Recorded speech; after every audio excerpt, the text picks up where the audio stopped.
देखिए, इन जो सरकार इस वक्त देश में पावर में है, वो सही है कि इस वक्त हिंदुत्वता का एक बहुत बड़ा बोलबाला है पूरे देश में, because BJP is supported by RSS and RSS have the absolute agenda for Hinduism. It's okay, but उनको चाहिए कि उन्हें माइनॉरिटीज़ का ऑनर करना चाहिए. माइनॉरिटीज़ देश में जो हैं, चाहे वो मुस्लिम है, रिकॉग्नाइज माइनॉरिटी की अगर मैं बात करूं तो सबसे पहले मुस्लिम आते हैं, फिर सिख आते हैं, फिर क्रिश्चियन आते हैं, फिर बौद्ध आते हैं. These are the recognise minorities in India. इनका ऑनर करना इनके लिए बहुत ज़रूरी है, चाहे वो पार्लियामेंट के अंदर करें या वो बाहर करें. इसकी सबसे बड़ी वजह है कि देश जो बना है ये खाली एक कम्युनिटी की वजह से नहीं बना है. अगर आप सेक्रीफाइसेस को देखें, जब कि हिंदुस्तान की जो आज़ादी की लड़ाई लड़ेगी, सबसे ज़्यादा सेक्रीफाइसेस माइनॉरिटीज़ की रही हैं, विच इज़ ऑन रिकॉर्ड, जो पूरे देश को मालूम है. पर ये सब कुछ ठीक चल रहा था. बीजेपी की गवर्नमेंट जब से आई, हम इनके खिलाफ नहीं हैं, ये करें जो इनका मन आता है वो करें, बट इन्हें माइनॉरिटीज़ का ऑनर करना बहुत ज़रूरी है, इनसे पूछना बहुत ज़रूरी है.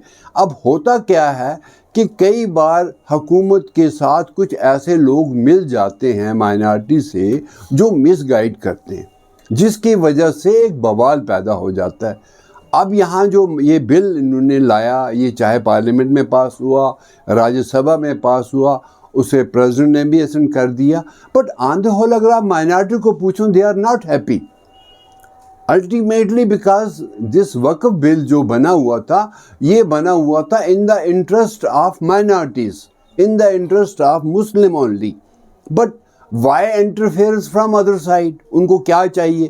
अब जैसे सिखों का ले लीजिए, हमारे भी जैसे एक बाज़ाफ्ता एक हमारी सिखों की एक SGPC है, जिसको गुरुद्वारा प्रबंधक कमेटीज़ बोलते हैं, चाहे वो दरबार साहब अमृतसर को चला रहे हैं, चाहे वो फिर बॉम्बे में नदेड़ साहब में चला रहे हैं, पटना साहब में चला रहे हैं, जिनका एक बहुत बड़ा एक कंट्रीब्यूशन रहा है कम्युनिटी की तरफ, सोसाइटी की तरफ, कंट्री की तरफ. अब आज वो ये कहें कि वक्फ बोर्ड के बाद अब हम सिखों के बोर्ड को भी रीशेप करेंगे, उसको भी एक नया तोड़ लगाएंगे, that will be absolutely interference in the religious affairs. हाँ ठीक है, एक्ट आर देयर, आप एक्ट को तो प्रॉपर इम्प्लीमेंट करिए. हमारे जम्मू कश्मीर में गुरुद्वारा एक्ट है, एक gurdwara endowment act, which controls our gurdwara affairs. District wise elections होते हैं, बट कई बार सिखों को बार बार ये कहना पड़ता है कि इसका इलेक्शन करवाइए, और सरकार कभी करवाती है कभी नहीं करवाती, जिसकी वजह से सारा डिस्टर्ब हो जाता है.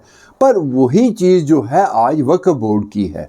वक्फ बोर्ड जब बन गया, जब सरकार की उसमें एक रिकॉग्निशन आई, उसका एक रोल आ गया, तो आज ये चीज़ चलेगी सरकार की मर्ज़ी के मुताबिक, ना कि ये कम्युनिटी की मर्ज़ी के मुताबिक. एक बहुत बड़ी बात जो मैं कह रहा हूँ कि साहब, जहाँ कम्युनिटी का इंटरेस्ट था उस पर एक मोहर लग गई सरकार की तरफ से. अब सरकार ने उसमें कई चीज़ें लाई हैं. अब माइनॉरिटीज़ कुछ करना चाहती है अपने लिए,